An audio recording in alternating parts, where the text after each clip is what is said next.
जय हिंद। अफगानिस्तान के 85% एरिया पर तालिबान ने कब्जा कर लिया। अब ये तालिबान क्या है, इसके आने से क्या असर पड़ेगा और ये एशिया में काफ़ी इम्पैक्ट डालेगा। रूस, China, India, Pakistan, America, Iran, इन सब के इंटरेस्ट इससे जुड़े हुए हैं। तो इसको समझने के लिए तालिबान और अफगानिस्तान इंडिया रिलेशन टोटल इसको अच्छे से समझने के लिए हम 100 साल पीछे चलते हैं। आज से 100 साल पीछे चलते हैं। देखिए 1999 में अंग्रेजों ने अफगानिस्तान को आज़ाद कर दिया। उस समय भारत और अफगानिस्तान की सीमा लगती थी क्योंकि पाकिस्तान अलग नहीं हुआ था। डूरन रेखा से अफगानिस्तान को अलग कर दिया गया। अंग्रेजों को अफगानिस्तान से कुछ खास मिल नहीं रहा था क्योंकि यहाँ पहाड़ और रेगिस्तान थे यहाँ पर। तो 1919 में जैसे ही अफगानिस्तान आज़ाद हुआ, अफगानिस्तान में राजशाही आ गई और वहाँ पे शाह वंश का राजशाही चलने लगी। शाह वंश के अंतिम राजा जो हुए वो मोहम्मद जहीर शाह हो गए। जहीर शाह 1973 में बीमारी का इलाज करने के लिए अफगानिस्तान से इटली गए। जैसे ये इटली गए तो इन्हीं का सेनापति दाऊद खान ने इनका तख्ता पलट कर दिया और खुद को क्या घोषित कर दिया कि यहाँ का प्रधानमंत्री। और इसने कहा कि यहाँ संविधान लागू होगा। तो लोगों को लगा कि नहीं भैया चलो राजा से तो अच्छा संविधान लागू होगा। लेकिन इसने जब 1977 में अपना संविधान लागू किया तो इसने सिंगल पार्टी की स्थापना कर दिया। खुद को कहा कि भैया हम ही प्रधानमंत्री रहेंगे।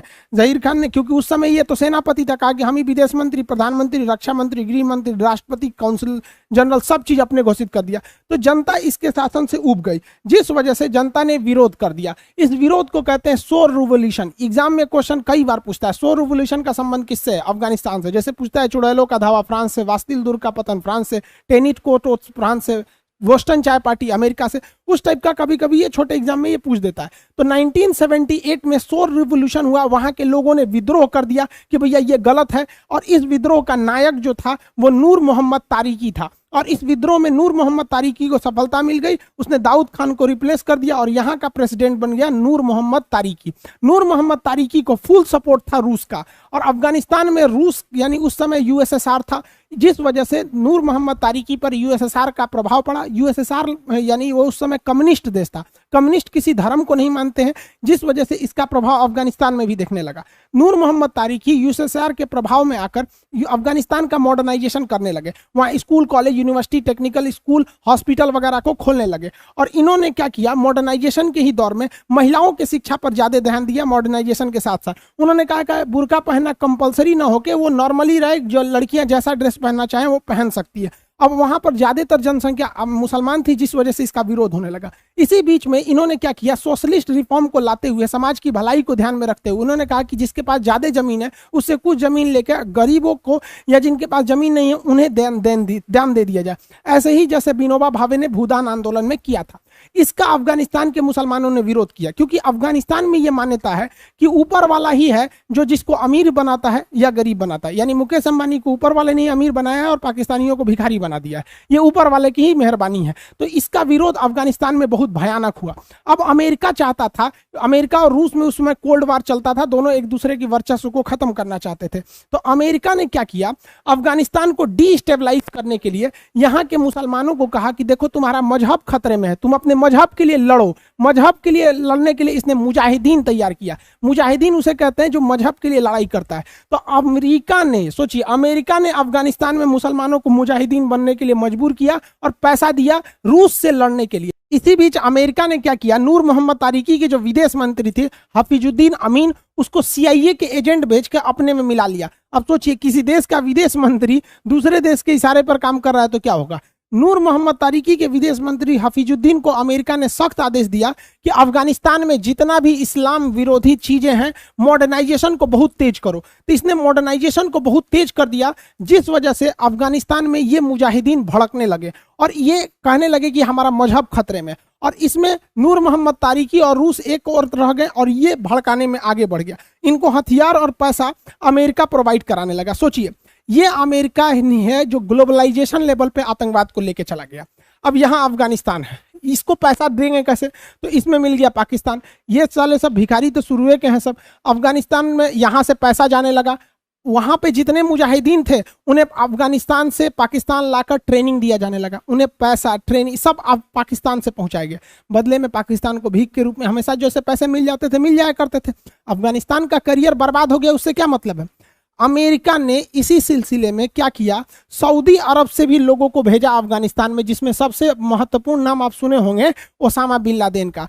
अमेरिका की मीटिंग हुई थी ओसामा बिन लादेन के साथ कि यहां जाके किसे मारना है, यूएसएसआर को भगा देना है, यहां नूर मोहम्मद तारिकी की सरकार को क्या कर देना है, गिरा देना है, और यहां पर क्या करना है, इस्लाम को मतलब इस्लामिक चीजों को लाना है। अब इस वजह से यहां पर आतंकवाद बढ़ने लगा। अमेरिका ने अफगानिस्तान के स्टूडेंट्स को भी क्या कहा, इसके खिलाफ भड़काना चालू किया। स्टूडेंट्स को वहां की भाषा में तालिब कहा जाता है। तालिब यानी स्टूडेंट है। इन स्टूडेंट में उमर नाम का जो स्टूडेंट था वो काफी ज्यादा मतलब उग्र विचारधारा का था, बहुत ज्यादा मारकाट में आगे रहता था। अब ओसामा बिन लादेन का अमेरिका से दुश्मनी कैसा हो गया ये अलग टॉपिक है, लेकिन हुआ क्या था कि जब सद्दाम हुसैन और कुवैत के बीच में युद्ध चल रहा था तो अमेरिका जो है सद्दाम हुसैन पर हमला करने के लिए सऊदी अरब की जमीन से उड़ान भरता था। तो ओसामा बिन लादेन ने कहा कि सऊदी अरब, मक्का मदीना ये पवित्र भूमि है, तुम यहाँ पे क्या कर रहे हो। तो अमेरिका के दबाव में आके सऊदी अरब ने ओसामा बिन लादेन को भगा दिया, जिस वजह से ओसामा बिन लादेन खुद अमेरिका के 9/11 हमला कर दिया 26 यहाँ पर, और उसके बाद अमेरिका को समझ में आ गया। मेन टॉपिक पर हम लोग आते हैं। देखिए ओसामा बिन, ये अमेरिका और रूस उस समय एक दूसरे को देखना नहीं चाहते थे, वर्चस्व की लड़ाई, और दोनों ने किस तरह से कांड किया है ध्यान से समझिए। ये है ईरान। ईरान इसी समय 1979 में दो जगह पर मॉडर्नाइजेशन चल रहा था। ईरान में अमेरिका का प्रभाव आ गया और यहां पर उसने मुसलमानों को मॉडर्नाइजेशन, पश्चिमी सभ्यता, शराब, बियर बार, अय्यासी सब चालू करा दिया यहां पर, और यहां पर कहा कि भैया ये मॉडर्नाइजेशन के लिए जरूरी है। तो इसको काउंटर करने के लिए इधर से रसिया जो है ये अफगानिस्तान में घुस गया नूर मोहम्मद तारिकी के थ्रू कि तुम यहां मॉडर्नाइजेशन करो। लेकिन अमेरिका को देखिए, जो अमेरिका ईरान में पश्चिमी सभ्यता थोप रहा है, वही अमेरिका अफगानिस्तान के मुसलमानों को कह रहा है कि तुम्हारा धर्म रूस बर्बाद कर रहा है मॉडर्नाइजेशन करके। अब सेम काम रूस कह रहा है ईरान के लोगों से कि तुम्हारा मजहब खतरे में पड़ रहा है। तो ईरान में भी रिवोल्यूशन हो गया और अफगानिस्तान में भी हो गया सेम 1979 में। ईरान के लोग कहें अमेरिका भागो, हमारा कल्चर ठीक है, और यहां पर जो थे अफगानिस्तान में, वहां पर उन लोगों ने भगा दिया। अमेरिका ईरान में जब लात खाया तो ईरान वाले को कहने लगा कि आतंकवादी है, लेकिन यही अमेरिका यहां पर अपना पैसा भेजता था। और रूस जो अफगानिस्तान में लात खाया तो अफगानिस्तान में लोगों को आतंकवादी कहने लगा। मतलब अपने फायदा के लिए पूरी दुनिया में आतंक मचा दो। ईरान रिवोल्यूशन सक्सेस हो गया और अमेरिका को यहां से भागना पड़ गया वापस। अब अमेरिका को डर इस बात का था कि ईरान से हम तो हार के आए हैं, यहां अगर रूस का दबदबा हो जाएगा तो यह बात अमेरिका के लिए ठीक नहीं थी। इसलिए अमेरिका चाहता था कि अफगानिस्तान में भी विद्रोह हो जाए। अब रूस हर हाल में इस विद्रोह को दबाना चाहता था। इसलिए नूर मोहम्मद तारिकी जो थे, ये नूर मोहम्मद तारिकी ये जब यहाँ रूस गए स्थिति को समझने के लिए, तो रूस ने इन्हें समझाया कि देखो ये मुसलमान जो है वो भड़क चुके हैं, तो मुसलमानों को शांत रखना अभी फिलहाल जरूरी है, इसलिए तुम मॉडर्नाइजेशन को धीमा रखो। तो ये मॉडर्नाइजेशन को तो धीमा रखते, और इन्होंने कहा कि देखिए हाफिजुद्दीन अमीन हमारा बात नहीं सुनता है, खुद मेरा विदेश मंत्री है। तो रूस ने उनसे कहा कि इसको हटाओ पद से, ये अमेरिका का एजेंट है। लेकिन ये बात जब नूर मोहम्मद तारिकी जब लौट रहे थे अफगानिस्तान, तो उससे पहले ही अमेरिकी की खुफिया एजेंसी इसको हाफिजुद्दीन अमीन को बता दिया कि ऐसा ऐसा कांड होने वाला है, तुम्हें हटाया जाएगा। जैसे इनका फ्लाइट लैंड किया, ये घर गए, उनको विथ फैमिली मार दिया, और वहां पर शासन किसका हो गया, हाफिजुद्दीन अमीन का।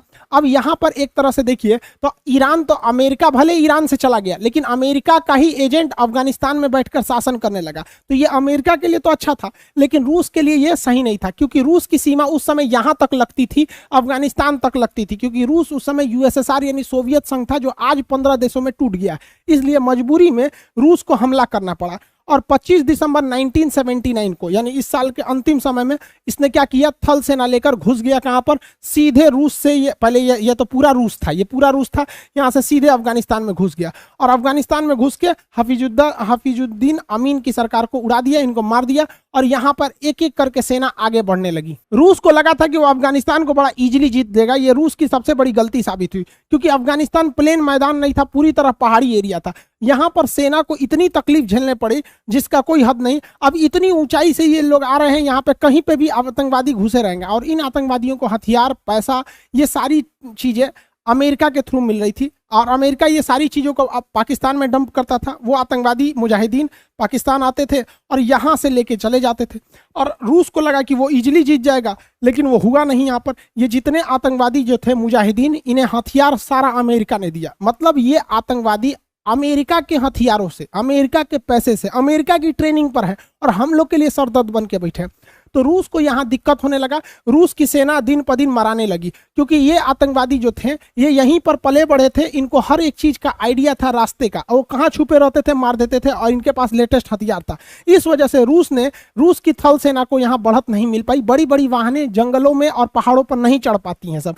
तो इस वजह से रूस को लगा कि हम अपना एयरफोर्स उतार देंगे, जो रूस की सबसे बड़ी गलती साबित हुई, क्योंकि पहाड़ों पर एयरफोर्स जल्दी सक्सेस नहीं हो पाती है। और इसको मारने के लिए अमेरिका ने ईगला मिसाइल दे दिया था। अब ये जो स्टिंगर मिसाइल, ईगला रूस का है, स्टिंगर अमेरिका का। स्टिंगर मिसाइल बड़ा सटीक हमला करता है किसी भी जहाज के ऊपर, बस उसको इंजन की गर्मी को सूंघ के पहुंच जाता है। अब जहाज की इंजन हमेशा गर्म रहता है, यहाँ ससुरा एगो ट्रैक्टर चलता है तो उसका इंजन गर्म हो जाता है और ये इजीली शूट करके गिरा देता है। तो रूस की जितने भी जहाज थे वो मारे जाने लगे। याद कीजिए कारगिल की लड़ाई में हमारा भी मिराज जहाज गिर गया था, MI-17 को भी मार के गिरा दिया था पाकिस्तानी आतंकवादियों ने। इस वजह से वहाँ एयरफोर्स उतना तगड़ा नहीं लड़ पाई थी, क्योंकि पहाड़ों पर लड़ना काफ़ी मुश्किल हो जाता है। यही हाल हो गया USSR के साथ, उसके हेलीकॉप्टर सब कोई सब मार मार गिरा दिया, सब उस पर खेलने लगा, सभी कौन ची है कैसे उड़ता है, मार मार सब ध्वस्त कर दिया। तो उसकी थल सेना और वायुसेना दोनों बहुत बुरी तरह से मतलब प्रभावित हुई और अंततः रूस को लग गया कि यहाँ पर रहना ठीक नहीं है, ये मुजाहिदीन के चक्कर में हमारा बहुत लोग मरा रहे हैं। वहाँ गैरवाचौक का शासन था रूस में, उन्होंने 15 फरवरी 1989 यानी 10 साल तक जो सोवियत युद्ध चला, इसमें 15,000 सोवियत सैनिक के जो सैनिक थे वो मारे गए। मुजाहिदीन इसमें खतरनाक इसलिए लड़ रहे थे, उनके पास कुछ है नहीं खोने के लिए, ना घर है, ना इंडस्ट्रीज है, ना फैक्ट्री है, ना GDP है, ना विदेश नीति है, ना कुछ है, मारो ससुरों का वहाँ पे। और अमेरिका ने उन्हें गाइडेड मिसाइल दे दिया। सोवियत अफगान वार जो था वो 1979 से 89 तक यानी 10 साल चला। इसमें आर्मी और एयरफोर्स रूस ने उतारा था, जो उसको बहुत बुरा घाटा पड़ गया। हथियार और पैसे की सप्लाई अमेरिका ने किया था यहाँ से, और ये इस पर ट्रेनिंग, लॉजिस्टिक सपोर्ट, शेल्टर, आतंकवादियों को छुपने का जगह, आतंकवादियों को अपने रिश्तेदार की तरह घर में रखना, ये सारा काम किसने किया था? पाकिस्तान ने किया था। ये रूस उसी तरह ये अफगानिस्तान में हार के गया जिस तरह से अमेरिका वियतनाम में हार के गया था। तो अमेरिका की जिंदगी की सबसे बड़ी हार वियतनाम वार थी, और इस बार भी अफगानिस्तान में भी उसको कुछ खास मिला नहीं, और रूस के लिए ये भी बहुत घातक हो गया। हालांकि अफगानिस्तान को कोई शुरू से नहीं जीत पाया। सिकंदर भी यहाँ 3 साल तक सेना लगा के रखा हुआ था। उसकी माँ ने पूछा था कि तुम जीत क्यों नहीं पाते हो एक छोटे से देश को? तो सिकंदर, ऐसा कहा जाता है कि अफगानिस्तान की मिट्टी को अपनी माँ के मतलब भेंट में दिया था। तो जैसे अफगानिस्तान की मिट्टी पहुंची सिकंदर के गांव, उसके गांव में झगड़ा होने लगा। तो ऐसा कहा जाता है कि अफगानिस्तान में कभी झगड़े खत्म नहीं होगा, वहाँ खाली मारे काट वाले हैं, क्योंकि उनकी मेंटेलिटी बहुत आगे तक नहीं है। वो गोली चलाओ, उन लोग के लिए GDP वगैरह मायने नहीं रखती है। तो रूस यहाँ से चला गया, लेकिन यही गड़बड़ी हो गई। रूस तो चला गया यहाँ पर। रूस के जाने के बाद ये यहाँ पर जो धार्मिक लड़ाई चल रही थी, जो मुजाहिदीन चल रहे थे, अब इन्होंने आपस में लड़ने लगे। इन्होंने अपना गुट बना लिया, 50 ठो, भैया ये 10 मोहल्ला मेरा, ये 2 जिला मेरा, ये यहाँ। अब इसमें क्या हुआ कि अफगानिस्तान में सिविल वार छूट गया, गृह युद्ध हो गया। रूस तो चला गया, अब यहाँ पर किसी का सामान लूट लो, कुछ मर्डर कर दो, डकैती कर दो, ये सारे चलने लगा। तो अफगानिस्तान के आम पब्लिक जो थे इससे उब गए।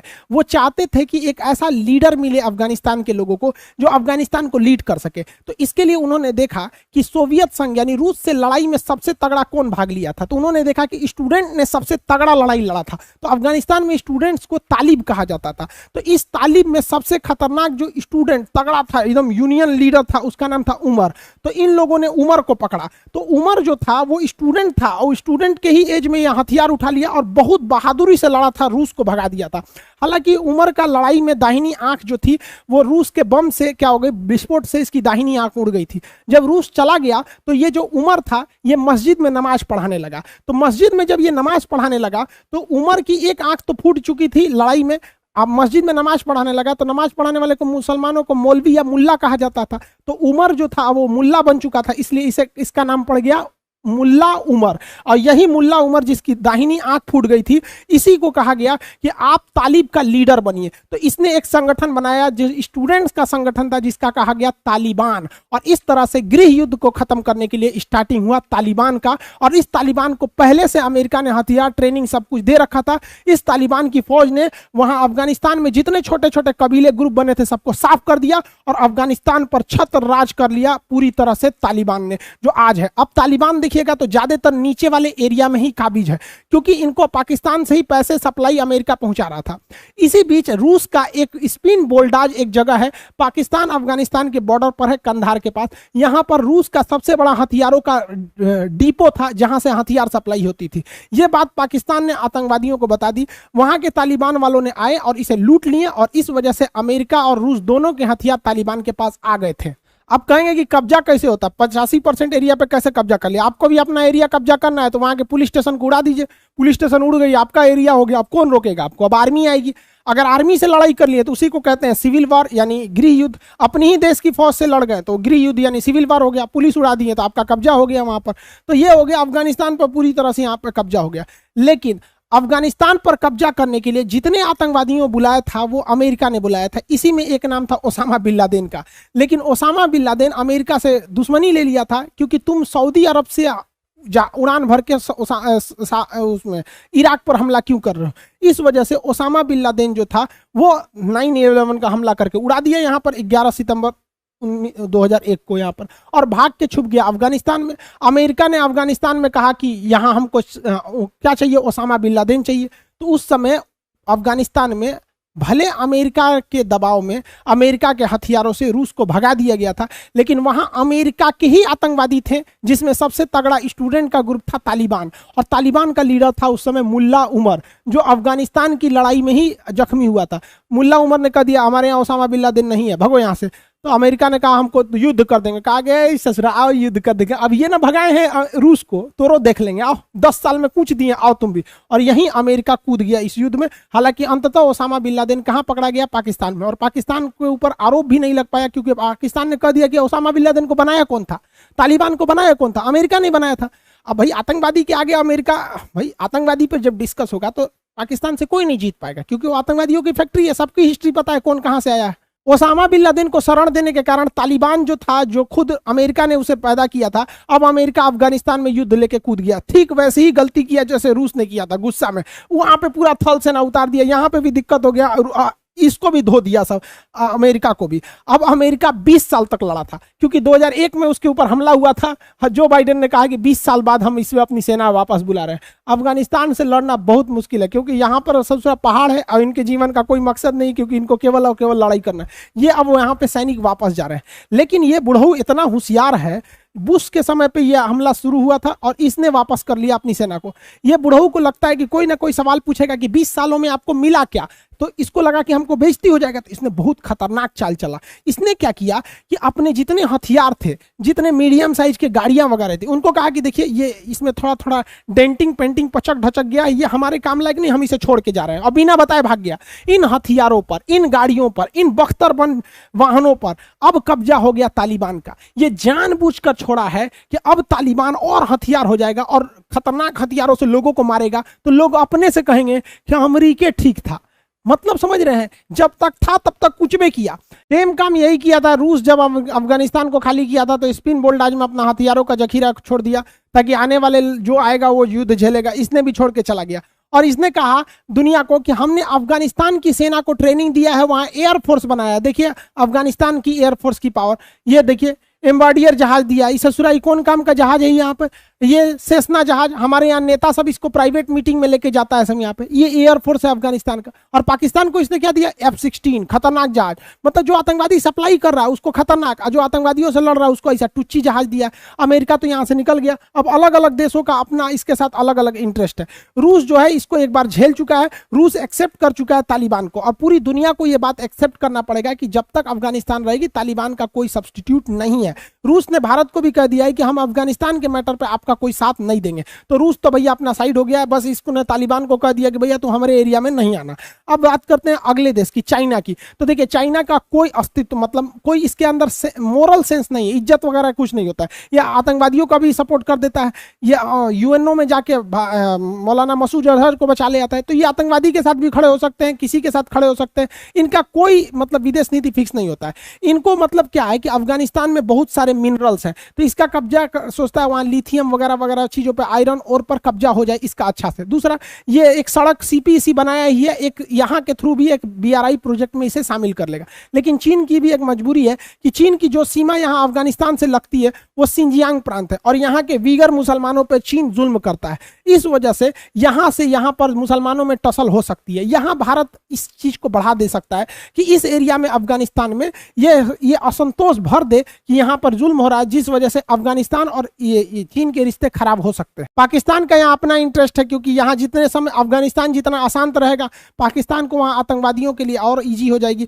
यहाँ जितने ज़्यादा आतंकवाद रहेंगे, ये इन आतंकवादियों को चढ़ा के ये कश्मीर के एंट्री कराते रहेगा, क्योंकि यहाँ पे चुनाव का सबसे बड़ा मुद्दा रहता है कश्मीर, क्योंकि इन बकचोदों को समझ में आता नहीं है कि इनका बांग्लादेश चला गया यहाँ पर, लेकिन इनको कश्मीर चाहिए यहाँ पर, क्या कीजिएगा यहाँ पर। और ये इसके लिए थोड़ा सा हो भी जाता है। रीजन समझिए कि अफगानिस्तान ये ऐसा करते क्यों है। देखिए, ये है स्पिन बोल्डाज, ये पाकिस्तान अफगानिस्तान के बॉर्डर पे, यहाँ पर तालिबान के आतंकवादियों ने कब्जा कर लिया, यहाँ के चेक पोस्ट पर कब्जा कर लिया।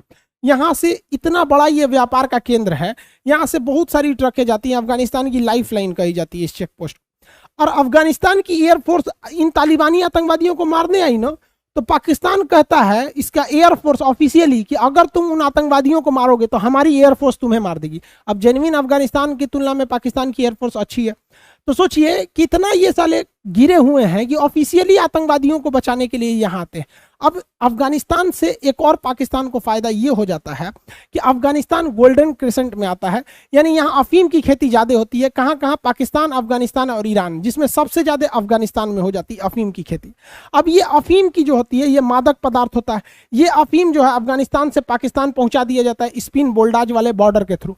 अब जब ये अफगानिस्तान से पाकिस्तान आता है तो पाकिस्तान इसे पंजाब में पहुँचा देता है। उड़ता पंजाब मूवी वगैरह देखें, नशा वगैरह पे काफ़ी है। यहाँ पे पंजाब में अभी नशाखोरी बहुत भर गया है। ये अफीम आ कहाँ से रहा है? अफगानिस्तान, पाकिस्तान, उसके बाद इंडिया आ रहा है। तो ये इंडिया को चौपट करना चाहते हैं। दूसरा है कि इन लोग को गजवाए हिंद भी तो करना है। हम लोग को पकड़ पकड़ के पाकिस्तान वाले पीटेंगे, हम लोग ऐसे कहेंगे मत पीटिए यहाँ पर, ये लोग हम लोग को गजवाए हिंद करेंगे। ये देखिए पाकिस्तान का मेजर है, देखिए यहाँ पे स्टार देख रहे हैं। और ये मेजर छोटा मोटा मेजर नहीं है, पैरा कमांडो है। देखिए यहाँ पैरासूट का, आपको इंडिया से मिला देते। देखिए ये भी पैरा कमांडो है, ये भी पैरा कमांडो है, ये भी मेजर रैंक पे है, ये भी मेजर रैंक पर है। ये ससुरे ये इस पर हमला करके गजवाए हिंद करेगा। सोच सकते हैं, इतने साले पागल होते हैं सब। ये सब इनको अपनी औकात नहीं दिखती है। जिस बोतल में ये पानी पी रहा है बिहार में, उस बोतल पे सुबह सुबह लोग लेके ट्रेन के पटरी के किनारे लेटिन करने जाते हैं, उस पर ससुरा पानी पी रहा है और ये कह रहा है कि हम इन लोग पर गजवाए हिंद करेंगे। अरे भाई साहब, हमारे देश के सेना को मतलब तुमको क्या बोले यार। देखिए इंडिया के एस्पेक्ट्स में देखेंगे तो भारत ने यहाँ बहुत ज़्यादा पैसा इन्वेस्ट किया है, लगभग $4 बिलियन से ज़्यादा पैसा इन्वेस्ट किया है। हम अफगानिस्तान को बनाना चाहते हैं और पाकिस्तान अफगानिस्तान को कहता है कि हम तुम्हें बर्बाद कर देंगे, लेकिन तुम कुछ मत कहो क्योंकि हम मुसलमान हैं, हमें अधिकार है किसी भी मुसलमान को बर्बाद कर सकते हैं। पूरी दुनिया में मुसलमानों को जो गाली सुनाता है, अकेले उसमें 90% योगदान पाकिस्तान का है।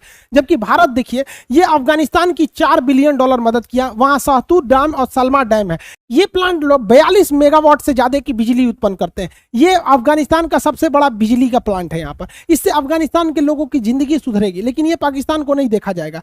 और इसके अलावा भारत ने वहाँ के संसद भवन का भी निर्माण कराया ताकि लोकतांत्रिक सरकार वहाँ पे रह सके। भारत वहाँ की एयरफोर्स को मजबूत करने के लिए वहाँ रूस से खरीद के इसे हेलीकॉप्टर गिफ्ट में दिया है, जिसमें बड़े साइज के transport helicopter Mi-24 attack helicopter भी शामिल है। भारतीय सेना के जो अफसर होते हैं उनमें ट्रेनिंग जो देहरादून में इंडियन मिलिट्री एकेडमी IMA में दिया जाता है, यहाँ फिलिस्तीन अफगानिस्तान के लड़कों को भी दिया जाता है ट्रेनिंग। यहाँ अफगानिस्तान के आर्मी के ऑफिसर्स को भी ट्रेनिंग दिया जाता है, जहाँ हमारे खुद के आर्मी अफसरों को ट्रेनिंग दी जाती है। अफगानिस्तान में भारत का रहना जरूरी है, क्योंकि अगर हम भारत अफगानिस्तान में हमारी मौजूदगी रहती है तो इससे एक प्रेशर चाइना पे पड़ता है, दूसरा प्रेशर पाकिस्तान पे पड़ता है। तो ये दोनों जो छर्रे हैं सब ये ससुरे यहाँ पर इसके वजह से कंट्रोल में रहते हैं। और अगर हमें यहाँ पर एक वायुसेना का अड्डा मिल जाए तो इसके लिए तो ये सरदर्द हो जाएगा यहाँ पर, क्योंकि रास्ता तो जाने का ईरान से मिल ही जाएगा हमको चाबहार के थ्रू, और ये पाकिस्तान भले वहाँ जाने ना दे। तो हम लोग के लिए वहाँ तालिबान का आ जाना सच में एक ड्रॉबैक है, और पाकिस्तान के लिए, आतंकवाद के लिए तो एक बहुत फायदा हो जाएगा पाकिस्तान को। हम लोग का प्लान क्या था कि हम लोग यहाँ से जाते ईरान के चाबहार पोर्ट पर, यहाँ से रेल लाइन बिछाते जरांज तक, और जरांज से हम लोग डेलाराम अफगानिस्तान पहुंचा देते। अफगानिस्तान का ये जो हाईवे है, इस हाईवे को कहते हैं हम लोग गारलैंड रोड। ये अफगानिस्तान का सबसे ज्यादा ट्रेड करता है। अब इस गारलैंड रोड पर ये कंधार है जहां पे तालिबान का स्पिन बोल्डाज पर पूरी तरह कब्जा हो गया। तो अब हम लोग इस रूट का इस्तेमाल बिना अफगानिस्तान के नहीं कर सकते, और अफगानिस्तान पर पाकिस्तान का प्रेशर ज्यादा रहता है। लेकिन इसका मतलब ये नहीं कि हम लोग हाथ पे हाथ रख के रोएंगे, ऐसा थोड़ी होता है भाई, हमको इसका सब्स्टिट्यूट ढूंढना पड़ेगा कि नहीं। तो देखिए, जब हम ईरान के चाबहार तक पहुंच ही गए हैं तो क्या जरूरत है ससुरा हमको यहाँ बार बार अफगानिस्तान में घुसने का। हम यहाँ से तुर्कमेनिस्तान के थ्रू बाईपास करके सेंट्रल एशिया में जा सकते हैं, और यहीं से हम कैस्पियन सागर पार करते हुए रूस में यहाँ से भी घुस सकते हैं। तो हमारे लिए क्या जरूरत है ससुरा अफगानिस्तान में मरने बिना यहाँ पर कुछ खास। ट्रेड के लिए हमें ये रूट सोचना चाहिए। और आज के वक्त में क्या है, आजकल तो रो चल गई है, roll on roll of. Truck को सीधे बैठाइए ट्रेन पर और ट्रेन लेके चल आएगी यहाँ पर, और ट्रेन को उतार दीजिए बंदरगाह पे, ये ट्रक वगैरह सब घुस जाएंगे सब पानी वाली जहाज में, और पानी वाली जहाज लेके निकल जाएगी। क्या दिक्कत है। अब जैसे मान के चलिए कलकत्ता से किसी सामान को रूस में भेजना है तो उसको ट्रक पे लोड कीजिए, ट्रक को ट्रेन पे लोड कीजिए, ट्रेन वाला मुंबई में ले आ देगा, ट्रेन से ये उतरेगी, मुंबई पोर्ट पर जहाज लगी है तो ट्रकवा सीधे पानी वाली जहाज में घुसा दो, ये पानी वाली जहाज चाबहार में उतरेगी, यहाँ से ट्रक उतार के यहाँ से लेके चल जाओ यहाँ तक वहाँ पे। तो हमें अल्टरनेट देखना पड़ेगा, क्योंकि पाकिस्तान कभी भी अफगानिस्तान को शांत नहीं रहने देगा। अफगानिस्तान का ऊपरी भाग जो है वही भारत से सटता है। देखिए, ये छोटा सा एरिया भारत से इसका ये टच करता है। तो यहाँ पर पहले बहुत शांति थी, उस शांति को बहाल करने का काम नॉर्दर्न अलायंस ने किया था। ये कई देशों का संगठन था जिसमें अमेरिका, इंडिया था, रूस था, तुर्की था, तुर्कमेनिस्तान, ईरान वगैरह कई सारे देश थे। ये आठ देश थे जो यहाँ पर शांति बहाल का काम करते थे। तो ये एरिया अगर शांत रहेगा ना तो ये कश्मीर वाला इशू ऐसे भी शांत रहेगा। वो अलग बात है कि पाकिस्तान इधर से कहेगा आए जाने इधर से मार कश्मीर वाले मैटर पे। यह बात अलग है कि अभी का तालिबान पूरी तरह से पहले के तालिबान से बदल गया है। जब भी भारत की मीडिया या कोई भी इंटरनेशनल मीडिया अफगानिस्तान से ये सवाल पूछिए कि आप भारत के बारे में क्या सोचते हैं कश्मीर इशू में, तो इन्होंने हमेशा एक ही बात कहा है कि कश्मीर भारत का इंटरनल मैटर है। तालिबान या अफगानिस्तान की जमीन कभी किसी दूसरे देश में उग्रवाद फैलाने के लिए इस्तेमाल नहीं आएगी। लेकिन इनके कथनी और करनी में बहुत अंतर होता है। वहां देखेंगे अभी दानिश सिद्दीकी पत्रकार जो थे वो पुलित्जर अवार्ड से नवाजे गए थे, इनकी वहां पे हत्या कर दी गई। वो तो हत्या इस अफगानिस्तान में हुई है, वरना अगर ये हत्या, ये गोली अगर कश्मीर में चली रहती और दानिश सिद्दीकी की मौत अफगानिस्तान में ना हो कि कश्मीर में हुई रहती तो अभी तक इस्लामिक ऑर्गेनाइजेशन कंट्री, OIC के कंट्री बवाल मचा दिए रहते सब, कश्मीर सुरक्षित नहीं है, कश्मीर में ये हो गया, कश्मीर में वो हो गया। लेकिन अफगानिस्तान में हुआ कोई दिक्कत नहीं, वो लोग शांत बैठे रहेंगे यहाँ पर। हालांकि हम लोगों ने अफगानिस्तान में तालिबान पे पूरा भरोसा न करके हमारे जो कॉन्सुलेट है वहां से अपने भारतीय कर्मचारियों को निकाल लिया है। इस कॉन्सुलेट में, वहां कंधार वगैरह के कॉन्सुलेट में, वहां पे जो काम कर रहे हैं वो अफगानिस्तान के लोग हैं, बट वो इंडिया के लिए काम कर रहे हैं। क्योंकि अफगानिस्तान भले ही सुधर गया हो, तालिबान की मेंटेलिटी भले ही चेंज हो गई हो, क्योंकि तालिबान को भी पता है कि अगर लंबे समय तक हमें सर्वाइव करना है तो हमें आतंकवाद को छोड़ के राजनीतिक ओर आना पड़ेगा। लेकिन इसके ये जो लोग हैं, ये लोग इसके जो बाप बन के बैठे हैं लोग, ये तो हमेशा चढ़ाएंगे कि कश्मीर को ये लोग अनस्टेबल रखो, क्योंकि इनके पास दूसरा कुछ बात करने के लिए तो मुद्दा है नहीं। काबुल एयरपोर्ट पर तुर्की अपनी फौज डिप्लाई कर रखा है, इसलिए अफगानिस्तान तालिबान जो है तुर्की को धमकी देता है। भारत सरकार को भी काबुल एयरपोर्ट के आसपास सिक्योरिटी के लिए अपने पारा कमांडोज को तैयार रखने चाहिए, क्योंकि इन पारा कमांडो से तालिबान नहीं लड़ पाएंगे। ये स्पेशली उसी लिए ट्रेंड होते हैं। आप देखेंगे जो एयर स्ट्राइक, सर्जिकल स्ट्राइक, इस सब में यही पारा कमांडो जाते हैं। यहाँ रहने से एक फायदा होगा कि अफगानिस्तान पर एक डर रहेगा, और डर बिना प्रेम कहाँ, डर खत्म तो प्यार खत्म हो जाता है। जैसे अभी हमारी स्थिति इस तरह से, ये तालिबान वाला हमारे ऊपर तान दिया यहाँ पर। अब हम लोग हैं तालिबान को केवल उसके मेंटली पे छोड़ दिए हैं कि वो कश्मीर में इंटर करेगा कि नहीं करेगा, क्योंकि हमारे पास तालिबान को पकड़ने के लिए कुछ नहीं है। लेकिन अगर हम अफगानिस्तान के काबुल एयरपोर्ट पर आ जाते हैं तो हम उस पर पाकिस्तान और चाइना पर भी दबाव बना देंगे। साथ ही साथ हमारी स्थिति ऐसे हो जाएगी ताकि दोनों एकदम आमने सामने। अब क्या है कि तालिबान अगर एंट्री करेगा, आतंकवाद फैलाएगा कश्मीर में, तो हम लोग काबुल एयरपोर्ट में पकड़ के इनको धो देंगे। तो ये स्थिति में देखेंगे ना, दोनों में से कोई गोली नहीं चलाएगा। और इस स्थिति में तो ससुरा इसका अगर मूड बिगड़ा तो चलाइए देगा। तो अभी हम अफगानिस्तान में इस स्थिति में, लेकिन अफगानिस्तान में अगर हम काबुल एयरपोर्ट पे आ जाते हैं और ये इनडायरेक्टली अफगानिस्तान को मैसेज पहुंचा देते हैं तालिबान को कि देख भैया, तुम हमको कुछ नहीं करेगा तो हम एक को गोली नहीं चलाएंगे, हमको थोड़ा सा लड़ाई उड़ाई नहीं करना है।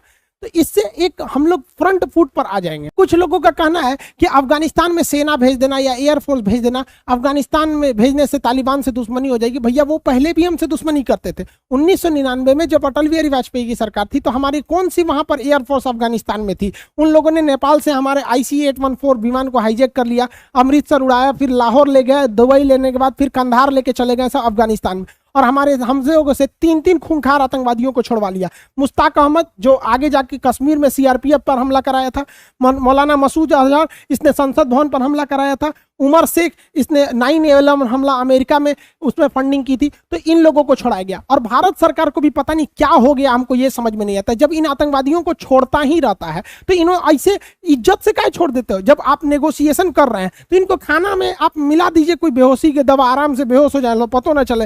और दुनिया भर का बीमारी आता है, HIV, कोरोना, कैंसर, दुनिया भर का एक और वायरस उरस लेके चढ़ा दो यहाँ पे, जाओ ससुरा 2-4 महीना में अपने से मर जाओगे, तो आराम से पहुंचा देता है। इन लोग को खाना में दीजिए, बेहोश हो जाएगा, उठेगा तो पता नहीं चलेगा कौन दवाई चढ़ा है। कोई पूछेगा आतंकवादी सुई हुई लगाया है ना, हमको तो बस खाना खा के सो गए। तो आराम से इन लोग को भी नहीं छोड़ना चाहिए। हम तो कहते हैं पकड़ाए फाइल निपटा दो, रखोगे तो कहीं ना कहीं छोड़ेबे करेगा सब।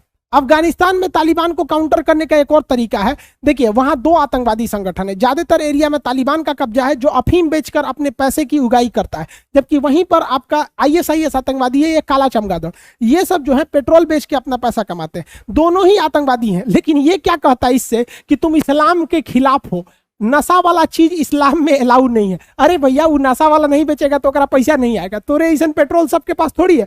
तो भारत सरकार को ISIS के मैटर पे कुछ नहीं बोलना चाहिए, क्योंकि ISIS वाले आते हैं सब तो अफीम की खेती जला देते हैं सब, कहते हैं से इस्लाम के खिलाफ है, और खेती जल गया तो तालिबान का पैसे बंद हो जाता है। आज के समय में बाप बड़ा ना भैया, सबसे बड़ा रुपया हो गया है। तालिबान को काउंटर करने के लिए ईरान बहुत महत्वपूर्ण भूमिका निभाएगा। एक्चुअली ईरान क्या है, वो एक शिया कंट्री है, और यहाँ मुसलमानों में सबसे बड़ा झगड़ा शिया सुन्नी का है। अफगानिस्तान में सुन्नी है और यहाँ पर शिया है, इन दोनों में बहुत अच्छा सा टसल हो जाएगा। तो यहाँ पर अफगानिस्तान को काउंटर करने के लिए ईरान भरपूर मदद करेगा, क्योंकि ईरान नहीं चाहेगा कि उसके सिधाने कोई एक आतंकवादी संगठन आ जाए जो कि उससे धार्मिक रूप से कट्टर हो। तो इसमें ईरान हमारी पूरी मदद करेगा। हम लोग को तालिबान पर कई ओर से प्रेशर बनाना चाहिए, खास करके इनके हथियारों के थ्रू। देखिए इनकी सबसे बड़ी ताकत इनका हथियार है, इसी को कमजोरी बना देना चाहिए। इनके पास अपनी कोई बड़ी फैक्ट्री नहीं है जहां से ये हथियार लेते हैं, ये बाहर से इंपोर्ट कर लेते हैं इधर उधर से, काला मार्केट से। हमें वो मार्केट में घुस जाना है। ये बंदूक की जो गोली होती है, ये कारतूस होता है, ये गोली नहीं होती, इसमें बारूद भरा होता है। असली शरीर के अंदर यही घुसता है।